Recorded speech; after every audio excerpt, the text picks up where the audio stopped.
So I just got off the phone with my client Eli, and honestly what happened over the last 30 days still blows my mind. This is a guy who 1 year ago was living in a halfway house recovering from drug addiction, but he made $50,000 last month. And before you think this is some overnight success story, let me be very, very clear. Eli had already done door-to-door sales.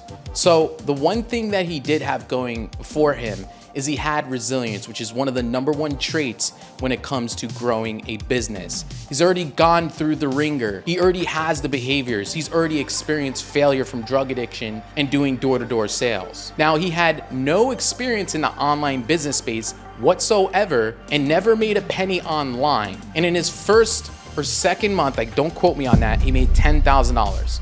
In 60 days of starting, that's pretty damn good. It's faster than like 99% of people, put it to you that way, if we're being real here. And so in the next few minutes, I'm gonna share with you exactly how he did it to generate over $50,000 per month consistently, helping people transform their bodies. Now, I want you to pay attention because what I'm going to share completely flips the traditional personal training model on its fucking head. Eli was stuck in a comfortable but soul-crushing sales job. I think he was making decent money there. But when he had reached out to me, within 20 days, he had already generated $8,000. By the end of the next 60 days, he had $25,100 in monthly freaking revenue. Now he's generating $50K a month. And the crazy part is, he did this all without a huge Instagram, without any online experience, and without posting and praying every single day, hoping that clients just come to you. So let's break it down.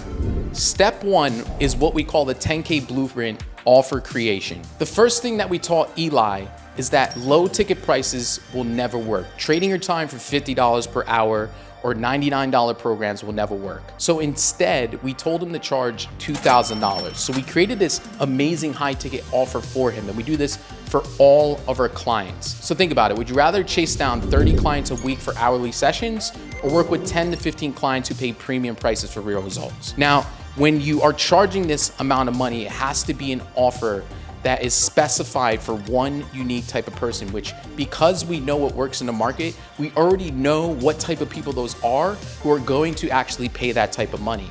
And we know how to teach people to communicate this offer in a way they feel confident when they're on the phone. So here's exactly what goes into a high ticket transformation package. And this is literally the foundation of your success. You will never be successful with ads. You'll never be successful with posting content unless you're okay with making 2 to 3 grand per month if you don't have an offer. It's like building a foundation on sand. So first, you need a mindset mastery plan because let's face it, most people know what to do. You eat less food and you work out and you lose weight. They just don't fucking do it. And so you need an accountability system that keeps your customers on track. Next is a customized workout plan built specifically for their goals and their limitations. This is created to solve problems before they come up. Now, most fitness coaches will use a nutrition strategy based on macros, not some cookie cutter meal plan that nobody follows. And this just allows for your clients to eat foods they enjoy and they love while dropping body fat. Because at the end of the day, what matters most is just being in a deficit.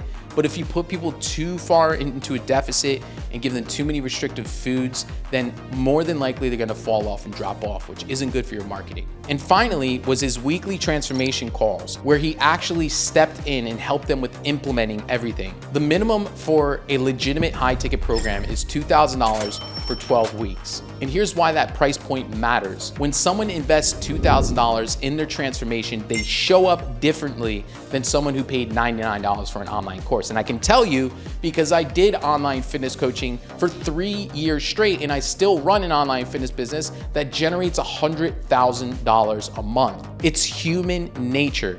We pay attention to what we pay for. Additionally, $99 programs attract the worst of the worst of the worst clients. And I'm pretty sure you know what I mean. You ever have those clients who text you all the time with tons of questions that are basically useless, who aren't freaking proactive whatsoever? Well, that's what happens with the 99 clients. And most of them just refund you, complain that your program doesn't work, and then bitch and never join your program again. Instead, Eli structured his offers as to 3 to 6 month transformation programs, and then a back-end offer that would be 12 months. What I mean by back-end is once they finish their initial program, they have a new program to join to keep customers lasting longer. Now, it's not just workout plans like most of you fitness coaches and personal trainers think. You're not just sending a workout plan in a spreadsheet. Instead, you're actually giving a complete lifestyle transformation, the mindset, the behaviors, the workouts, the nutrition, sleeping patterns, etc. So we teach our clients, and we showed Eli how to position these as investments in preventing future medical costs, into future of feeling the same, into a future of building confidence and creating long-lasting change. Your high-ticket offer has to take clients from where they are now to where they want to be, and it actually has to work, obviously. We're not here to sell dog shit for a lot of money on the internet. That's where a lot of you people think that what we're doing online. That's not how it works. You have to deliver an incredible lifestyle change, because that's what's going to create the social proof and transformations to attract new clients, to build trust, to get them to say yes to $2,000. When you learn how to position and communicate your offer in a way that makes people feel like you are exactly what they need, it's a game changer, not just for sales and making more money, but for marketing, testimonials, and for your advertising efforts as well. Which brings me to step 2, which is what I call the automated client revenue engine. So the next thing that Eli did is turn his Instagram into an automated client getting system. We started off with organic first, just to optimize his social media profile, because what happens is what people do, the first thing they do when they click on an ad or anything, is they start doing research. They start looking into your Instagram posts, who you've worked with, the educational content that you put out. And so before you ever run ads, you need to optimize your organic social media presence. If not, once again, it's like building a foundation on sand. Now, we're not here to post and pray, so we created strategic content that attracted some ideal clients and that resonated with the pain points of busy professionals, people who had money. Our Instagram strategy breaks down into 4 content pillars, essentially. One is educational content that demonstrates expertise. These are tips, tricks, tutorials. These are things that, things like 3 tips to burn body fat, 3 ways a busy professional can, get all their nutrition together in 90 minutes per week. Things that solve a problem, that get your audience to know you, like you, and trust you. The second type of content is transformation stories. These are before and afters, transformations, testimonials, and we get these from the current clients that you're working with. And at first, you just use your own personal experience to build trust. So we share your personal vulnerability, sharing your own journey, and direct offers with clear call to actions. So at the end of your post, what people need is, what is the next step? Because they're consuming this content and are like, this is great and all, but how do I take the next step? A call to action is simply when you say comment XYZ below, or your bio says click the link to apply, etc. The before and after photos became his best marketing tool, the proof that what you're doing actually works.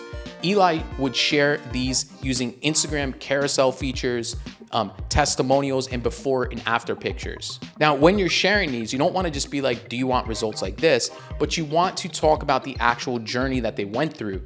The pains and challenges is the first thing that you want to talk about, how you overcame those pains and challenges, and then clear next steps so that they can get involved in your program as well. Every post had one purpose: build authority, create connection, or make an offer. Monday through Thursday is educational tips.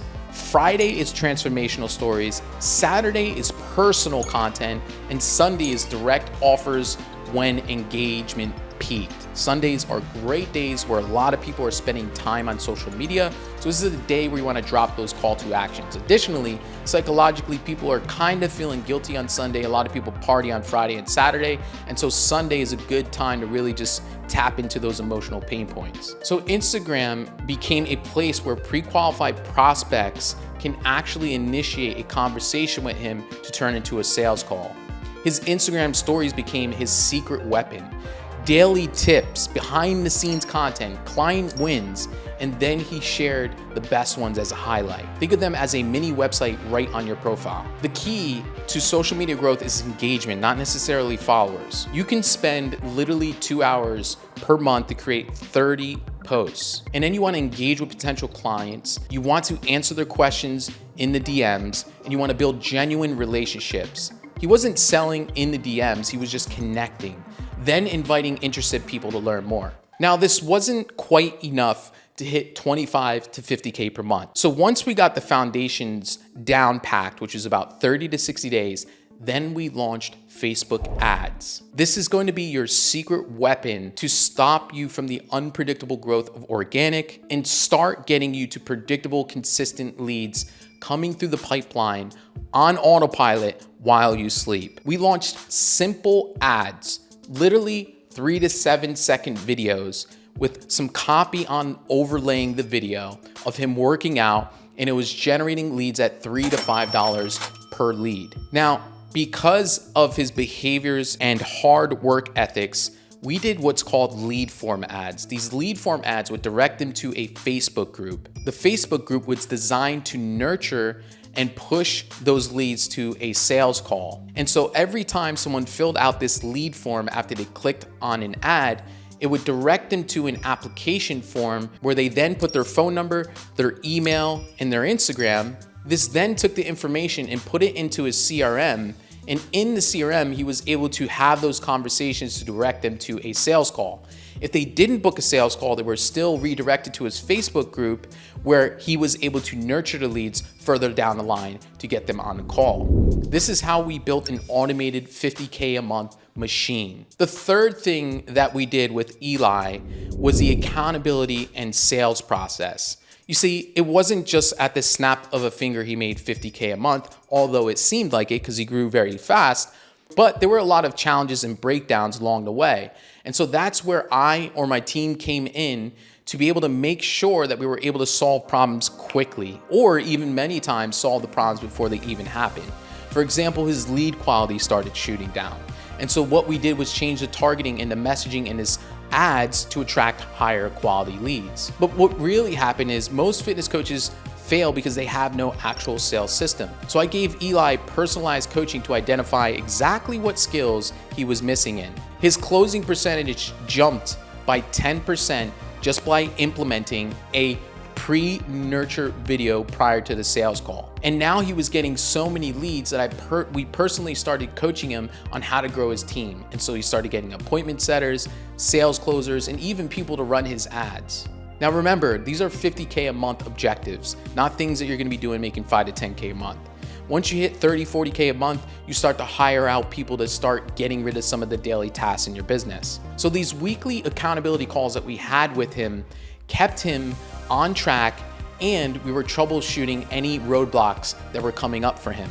Now, when you're running ads, you need to make sure you have a qualification filtration process. The best qualification framework is what I call BANT. If you don't have this, you're just gonna be like flooded with a ton of sales calls of people who actually don't wanna work with you. In fact, I personally cancel about 60% of the people that schedule a call with us because only 40% of them are actually a good fit to work with PT Legends.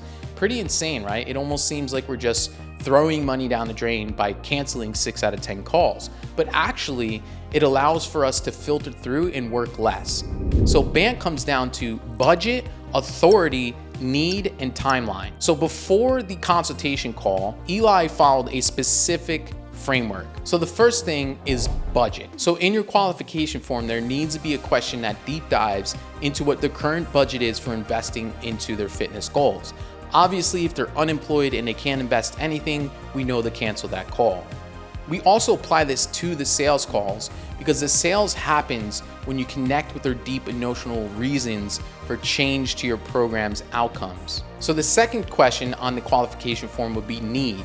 So we can ask a question such as, how quickly are you looking to get started? Now, next month, next year? And then obviously anybody who answers next year, we probably want to cancel that call. Another question that we would ask to discover the need is, for example, what is your biggest goal when it comes to your fitness? Or what is your biggest struggle? And if they answer lengthy questions, this usually shows that there's more urgency for this person to change, which means this is a good prospect to speak to. Now, if they answer with vague questions such as, I just want to lose 10 pounds or something like that, We might want to qualify the prospect more to the sales call or potentially cancel it. Timeline, it kind of goes in the same place as need, but once again, a question that asks, how quickly are you looking to get started on your fitness goals, will give us an idea about the timeline of when they're actually ready to start their goals. Now, the actual sales call happens when you connect deep with their emotional reasons for change to your program's outcomes, right? So fitness sales are all about emotional, not logic, right? People make decisions based off emotion, not logic. And then they justify the price by how much they want to solve that problem. And if the pain is great, then they're willing to pay a great price to solve that problem. And so you need to be asking questions about their goals, their struggles, and what the cost is of them continuing to stay the same. For objection handling, you need to master 3 main categories. The price objection, you're gonna reframe the conversation. You're gonna help them see that their money goes to whatever they value the most. If they're not prioritizing their health, what are they prioritizing instead? When someone says they need to think about it, respond with empathy, but urgency. For example, you've been wanting to do this for years. How is an extra day going to help? Help them see that not deciding is still a cost, and it's still a decision, one that keeps them stuck and in pain. And so you always want to empathize with thinking about it. I always follow a 7-step objection handling framework. Step 1 is to isolate the objection no matter what it is. So how do you feel about the program and process itself? This allows for you to isolate if they have any constraints or limited beliefs about the program not working for them, right? Misbeliefs. And so if they say there's a problem with the program, you want to solve it. But if they say, yes, it's exactly what I need, then I would say, well, great. Now, what are some of the things that we need to think about? Is it the program pricing? Is it if it's going to work for you? Or is it the timeline? And this allows for you to narrow down exactly what they need to think about. So let's go through the 7-step objection handling framework step by step. Step 1 is you drop the price, right? Step 2 is they give you the objection. Step 3 is you isolate the objection. 90% of the time, the objection comes down to belief or value, meaning they don't believe the program is going to work, or value. And so we need to isolate what the true objection is. So if they say they need to think about it, you're going to handle it like this. No problem, Mr. Customer, I completely understand. How do you feel about the program and process itself? This is where we isolate step 3. And they say, oh, I feel absolutely great about it. Okay, great. So what are the few things that we need to think about? This is where we double tie down.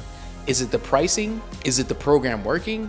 Or is it something else? And now they can tell you what exactly it is they are thinking about, and we can isolate it down to that one thing. So let's say, for example, they're just like money. We now turned into think about an objection into money. We double tie down by saying, cool. So if we can figure out the money thing, can we possibly get you started on this call today? They now respond to say yes, which takes me to step 5, which is talking about finances. So you're gonna say, great, so talk to me.